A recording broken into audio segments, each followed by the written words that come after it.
TV English, the solution for humanity. Spread the word, oh man. Spread the word of Islam. Oh, fortunate one. Paradise must be won.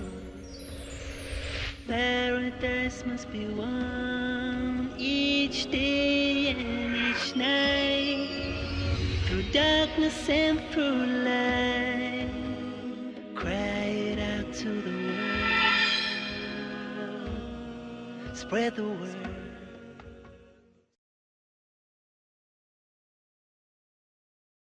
أعوذ بالله من الشيطان الرجيم بسم الله الرحمن الرحيم رب اشرح لي صدري ويسر لي أمري واحلل عقدة من لساني يفقه قولي نحمده ونصلي على رسوله الكريم وما بعد Assalamu alaikum wa rahmatullahi wa barakatuhu. Dear brothers and sisters, welcome to another episode of explanation on Islamic finance. You have seen in the earlier episodes how Islamic finance is different than the conventional finance. In today's episode, we'll see how the Islamic banks are different than the conventional banks. In the earlier episodes, we have learned about Islamic banks or Islamic financial institutions or Sharia for that matter, not treating money as a commodity, rather as a medium of exchange. And few examples were given. Now, can money really be a commodity? Let us examine whether money can be treated as commodity or it is not possible.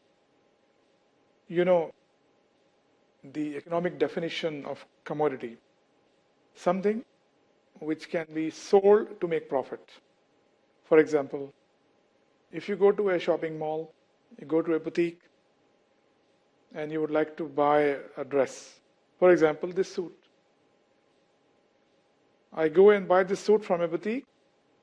So the boutique owner, for him, this is the commodity. I will go to him, I will try out the suits, I will select a suit, I will pay him cash or use my card, and money will be transferred to his account. The suit will come to me. So it's an exchange. The money is being treated here as a medium of exchange because money is not on both sides. One side is money, the other side is suit. Now, after wearing this suit for a few occasions, if I take this suit back to the shopkeeper, the boutique owner, and I say, please take it back, do you think he will welcome me? Maybe when he sees me coming back, he will think I would like to buy another suit, and he will say, Ahlan wa sahlan. But when I say, please take it back and give my money, he will say, what? Then I will say again, please take this suit back and I want my money back. He will say, that is the door. Obviously, when the boutique owner sold the suit, he never anticipated or he never intended to get it back. Now apply this example on money. If a person parts with money as a loan on interest because he is treating it as a commodity, or any financial institution for that matter, and the loan has been given for a certain period of time. After a year, for example, the bank or the lender would like to get the money back. Look at the disparity here, that the institution or the lender is treating money as a commodity and expecting it back. Not only the money, but also a little more than what he had lent. So if money is treated as a commodity, it should not be returned back. Like this suit, which obviously I'm still wearing. I did not go back to the boutique to return it back to the boutique owner. So in this case, obviously we clearly see that money cannot be treated as commodity if the economic definition of money does not fit on money. So if that is the case, if we are hell-bent on treating money as a commodity and treating it as, yes, we are selling the commodity, but we want it back also. So it will defy all the natural rules. The rule of trading, it will defy all that. And obviously, the natural rules must be respected because this is in the best interest of the humanity. Now, when you trade in commodity, it's not necessary that you get money in return. You can also get a commodity in return. This is barter trade. It used to happen in the earlier days that when there was no currency per se, either it was gold or silver, which was treated as a medium of exchange. Or if people did not have gold or silver, they used to have some goods which they used to basically exchange. For example, silk in exchange of wheat or dates, for example, or flour, for example, or anything. So there was a barter trade. And when we come to the next chapter, we'll see what are the rules defining the exchange in currencies. We'll not call it trading in currencies because trading in currencies does not fit from a Sharia perspective, but it is dealing in currencies. So we'll see what are the rules. This episode deals with differences between the Islamic bank and the conventional bank. So let us discuss what are differences between an Islamic bank and conventional bank. The bigger difference which I can see in the backdrop of this crisis which we are facing currently is that Alhamdulillah, the Islamic banks have come out unscathed completely. They haven't lost anything. They did have some liquidity issues because obviously when the crisis hit the shores in the Arabian Gulf, liquidity became a very scarce commodity. And I'm using the word commodity here as pun, so don't take it seriously. So when the crisis hit the UAE shores and the other Gulf countries' shores, obviously because of the crisis, a lot of people withdrew their funds and then there were some liquidity issues. But the Islamic banks in the region never invested in those toxic instruments. They never invested in the derivatives or the subprime, whereas the other conventional banks may have invested and may have burned their fingers. But Islamic banks completely came out unscathed. Alhamdulillah. So this is one glaring difference that we saw during this crisis. There have been delays, no doubt about it, because obviously when the market goes down, as I have explained earlier, as per Sharia, you need to give more time to your debtor because the debtor has not defaulted on its own. He is basically pushed by the circumstances. So it's not by habit that he is defaulting, it's because of these circumstances beyond his control. And that's why it has happened. So in that case, Quranic teachings are very, very clear that if a debtor delays the payment due to no fault of his or hers, then definitely you have to give him more time. So all the Islamic banks definitely extended the time period. And when we go more into detail, we'll see how it was done. The conventional banks definitely increased the time frame for return of the money, but at a cost. Now, in this case, you know very well, most of you, because in all the Islamic countries also, and obviously beyond the Islamic countries, the financial system overwhelmingly is conventionally based. It means that we are actually being educated on a conventional paradigm. Myself, having graduated, and my post-graduation also was on the conventional financial means. And when I crossed over to the Islamic bank, I could see the differences. So when a depositor goes to a conventional bank, he basically signs an interest-based contract with the conventional bank. He is actually delivering the money and he is also selling the money. You see, always there are two aspects in a sale contract, sale and purchase contract. There is a title and there is a possession. So the depositor of a conventional bank goes to the conventional bank and says, I would like to sell my money to you at a certain rate, but tell me what is your rate. If I sell it to you on a 3-month deferred basis, i.e. the 3 months fixed deposit, or if I sell it to you on a 6 months deferred basis, what will be the purchasing price by that bank?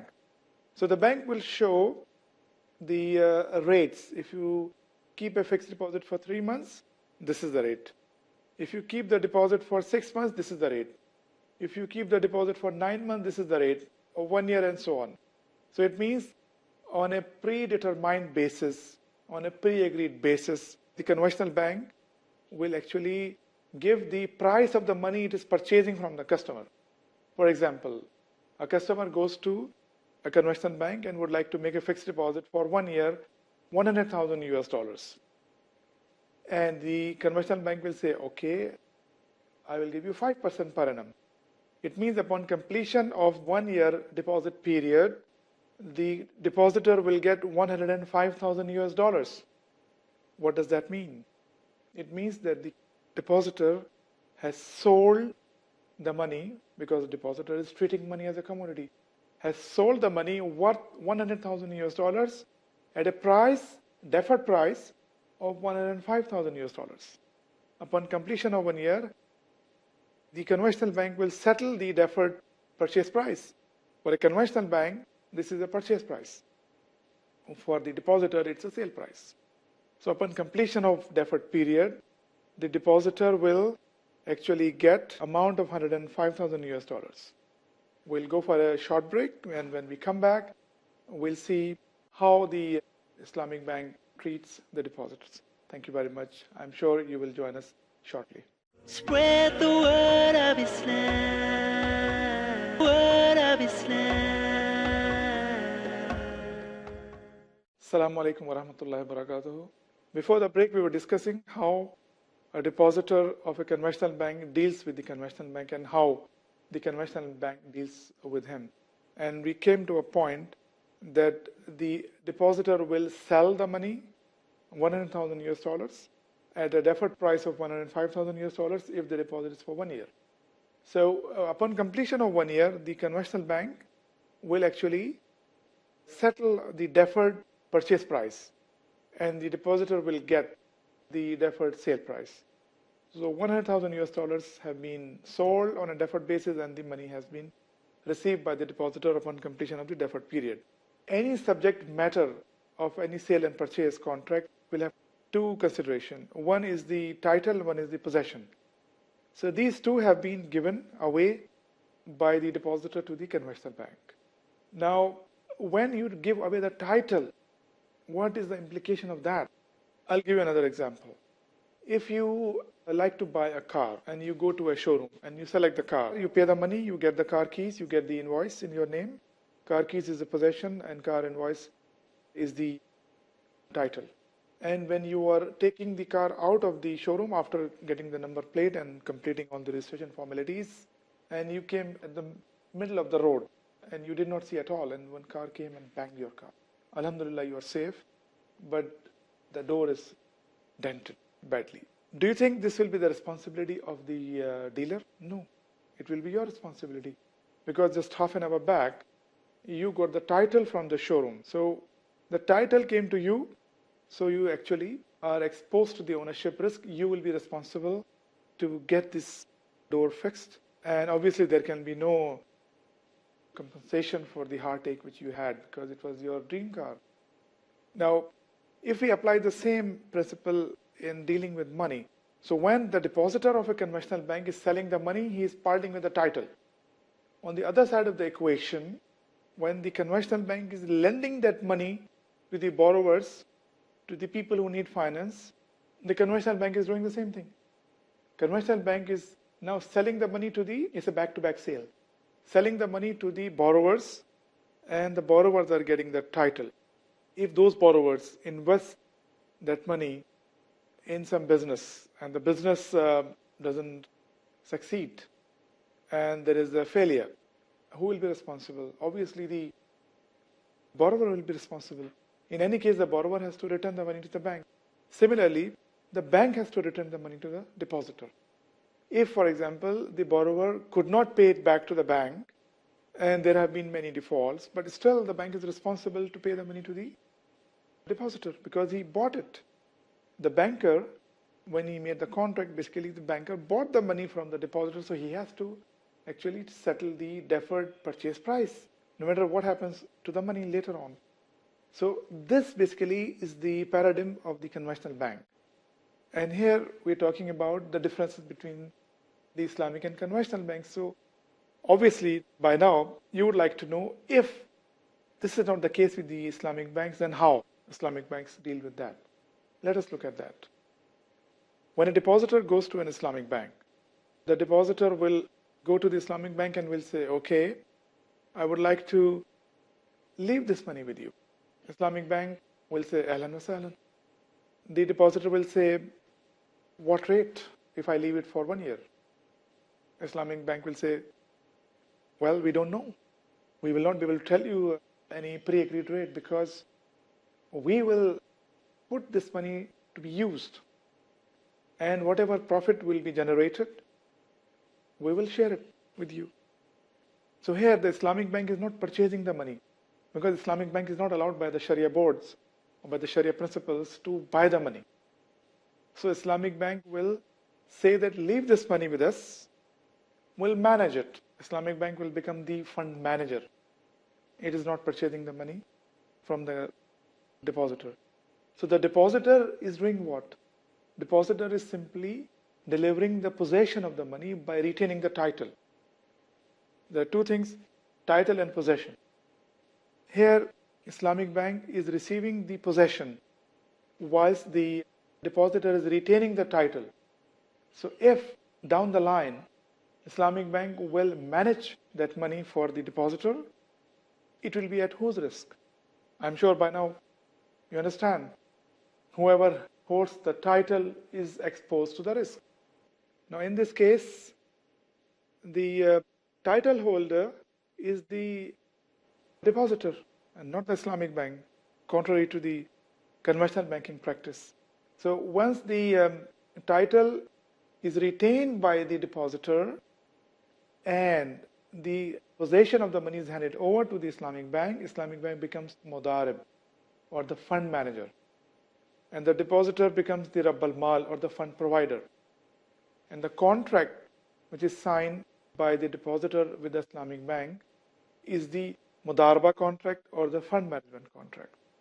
Here the fund manager is only responsible to manage the money, and if there is a loss of the money in managing in a manner that is sought from the Islamic bank as a mudarib or fund manager, that loss will be borne by the depositors, not by the bank itself, by the depositors, simply because depositors have not parted with the title, and whoever holds the title will be exposed to the loss, to the risk.